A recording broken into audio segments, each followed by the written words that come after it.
Welcome to Chopstick Travel. I'm Luke Martin, and today we have another episode from Indonesia. This time we are exploring the largest Chinatown here in Jakarta. There's a lot of Hokkien influence here in Jakarta, and Chinatown is a hot spot for all your Chinese food needs. We're gonna be showing you some of the best places, exploring it a little bit, so let's eat some Chinese food.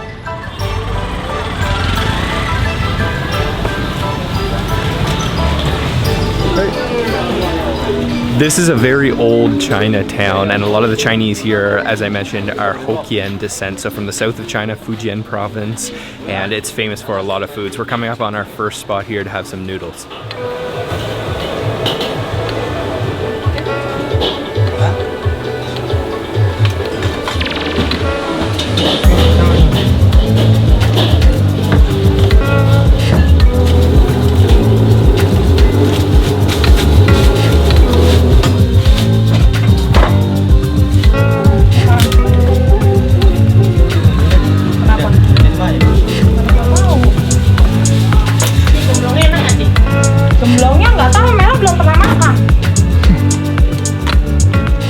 Sitting down our first spot. This place is called Bakmi Longkat Elda, and they're serving Bakmi, which is a popular type of Hokkien Indonesian noodle. There's all kinds of different variations of Bakmi, but we have a really popular one here. This is with chicken, and then also with pork, with a little bit of water spinach, and then of course those beautiful noodles underneath. And then on the side we're served basically just a little bit of that salty broth water that they're blanching the noodles in. If you want to kind of pour some on top to just wet your noodles a little bit, you can. And then let me mix these around. And of course also we have some sides, and this looks really good. These are the green chilies in vinegar. Sprinkle some of those on, and those will give it a nice sourness, some spiciness. Mix this around a little bit more, and then I'll try to grab a piece of this chashu pork, this red pork, some chicken, some water spinach, and noodles.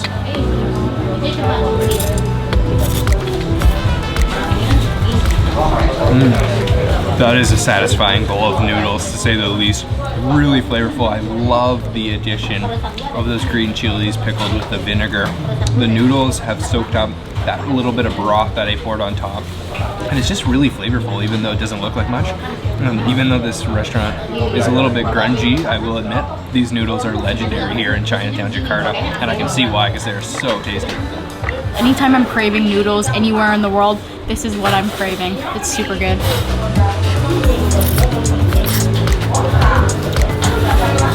When you see a lot of people eating in a restaurant like that, you know the food's gonna be good, because if you went into that restaurant and there was nobody eating there, you would turn around and leave. Those noodles were awesome though.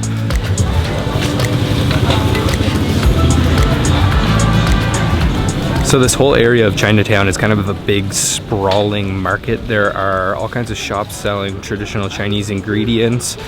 Some things we spotted like sea cucumbers, bamboo shoots, lots of seafood, and of course lots of fresh vegetables and fruit. It's a really vibrant area and fun to walk through. Lots of friendly people too.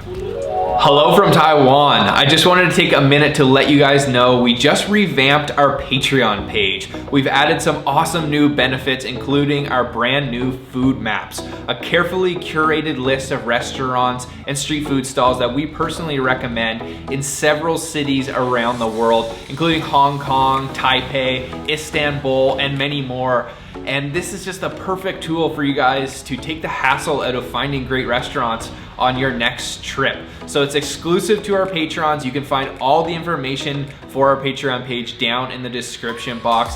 Also, there are other benefits, including our monthly blooper reel, where we put out some really hilarious clips that don't make it into the videos. And also, it's a great way for us to stay engaged with you on a closer basis. So check out our Patreon down in the description box. If you want to support this channel, it would mean the world to us. Thank you so much, and let's get back to the episode.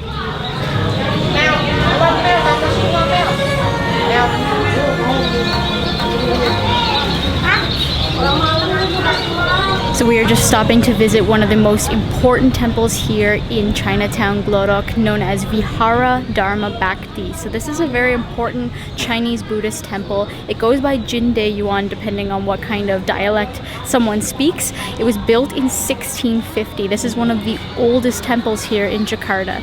It's pretty incredible to walk around. It's beautiful. This temple is housed in this massive warehouse. It's a really big space and it's very smoky from all the incense and candles burning in here. It's got a really cool vibe to it, very peaceful compared to the bustling markets outside. You can actually see that this temple caught on fire at one point, or maybe several times, because some of the structure is actually charred. I can't even believe it's still standing, but we're gonna head back out into Chinatown and get ourselves some dumplings.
This dumpling spot is called Santong Kuo Tieh. They specialize in Kuo Tieh, which are a type of pot sticker. They're making them out front fresh.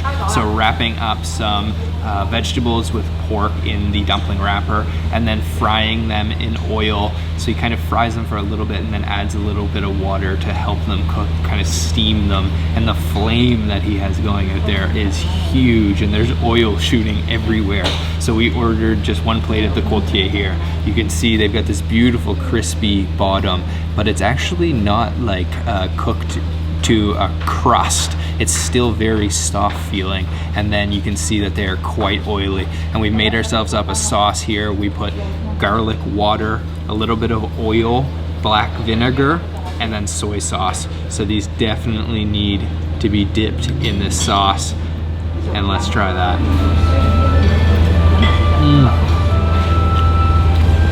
Oh man. Greasy and crispy and tender in the middle.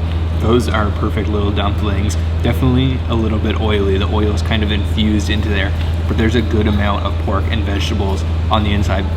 I actually think they've mixed the pork with a little bit of cabbage because there's some crisp crunch in there, but then the kind of burnt bottom has a nice crunch to it as well. And then it goes really nicely with that sauce, quite garlicky and a little bit sour from that vinegar. Oh man, these are awesome. We ordered up a plate of 10, well there's only 8 left now, and they are kind of a little bit small, and for 50,000 rupiah, it's a little bit expensive in my opinion, but they are super tasty. Those were some definitely tasty pot stickers, but the price just doesn't really add up for how much you get. That's the same cost as a plate of gyoza in downtown Tokyo. So, but I definitely do recommend to try them. So we're gonna go walk through a little market that's close by here.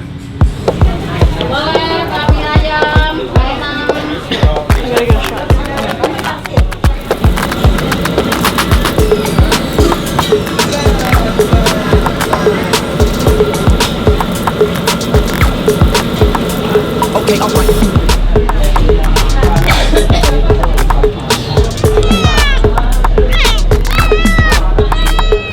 These alleyways are packed full of food. You can just take a corner and there's tons of little street food stalls serving all kinds of different things. Not only Chinese food, of course, Indonesian food as well. Lots of fresh fruit and vegetable everywhere you look, especially avocado. It seems like it's in season.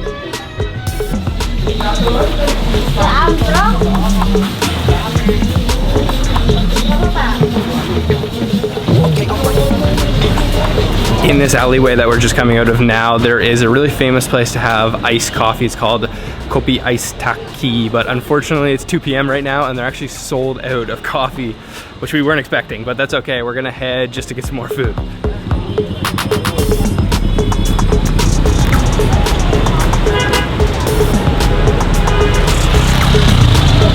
Jakarta is a massive city with millions and millions of people, and this area, Chinatown, Glodok, is sort of downtown. You can definitely get lost. There is a lot going on, a lot of hustle and bustle, but there is a lot of good food hiding here in the streets too. And this next restaurant is really hidden in these back alleys. This is it right here. It doesn't even look like a restaurant really. This restaurant is called Wong Fu Ki. It is the oldest Hakka restaurant here in Jakarta, and one really interesting story is there's a picture on the wall right behind me here, and it is a picture in black and white of them celebrating the 17th year of this restaurant being open, and that's the only reason that the owner knows the date of this restaurant's opening. So it's been open since 1925, so almost 100 years old, 95 years old. That's crazy. So we have 3 of the 4 dishes that we ordered. The first one is this. This is one of their most famous dishes. It's the fried braised noodles. There's all kinds of things in there. There's jicama, there is a fried wonton, there's shrimp, there's pork, there is water spinach, and it's all with these beautiful noodles, of course. Over here, this is a classic Hakka Hokkien dish. This is the eel stir-fried with red yeast and water spinach. Once again, you can see those beautiful chunks of eel, and I'm looking forward to trying this one the most. This is the owner's recommendation. We were not going to order this, but he said we should definitely try it. This is the pork ball soup. You can see the pork balls there, and then tons of cabbage in this beautiful looking soup. We have one more dish coming, but while we wait, let's dig into these noodles. All right, I'm gonna take some of these noodles and put them into my bowl here. Make sure I get a little bit of everything, and then also, oh, these noodles are tricky. I'm gonna take one of these fried wontons as well, and let's try some of these noodles.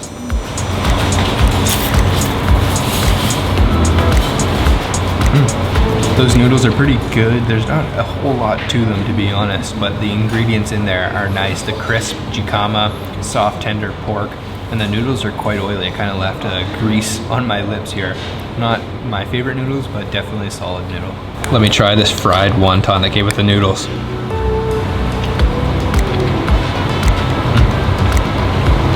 The wrapper of that wonton's a little soggy because it's been cooked with those other ingredients with the noodles, but the inside, lots of chives, a little bit of pork, pretty good. So let me try out this red yeast eel.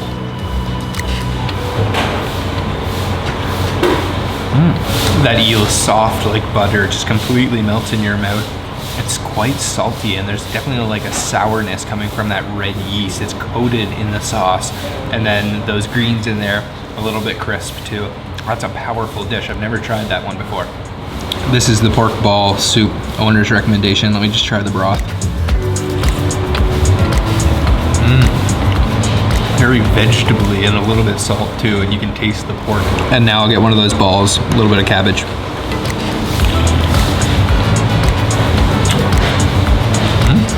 Very soft, meaty, subtle flavor, not overpowering, just a little bit salty. So this is our 4th and final dish, also a very unique dish. So this is steamed minced pork with lard, and it's served, you can see underneath there, on top of Chinese pickles. These are black pickled, I believe it's mustard greens, and I've definitely never had this dish either. I gotta get lots of those pickles underneath, and let's try that.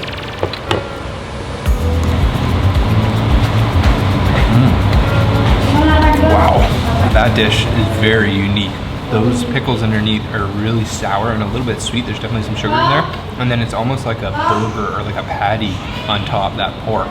It's definitely got some white pepper in there because I can feel a little bit of spice, but that is so strong. Those pickles are a crazy flavor of sweet and sour. I'd have to give it up for the steamed pork with the pickle dish. That's definitely my favorite. Although all of these dishes have their origins in the south of China, they've definitely developed some particular Indonesian qualities. But this place is really cool. The food is really tasty, and also that pork ball soup is really awesome too. So the owner recommended us to try one more dish. This is their steamed chicken, and it's marinated in sesame and garlic, and it's topped with fried ginger. This looks really good.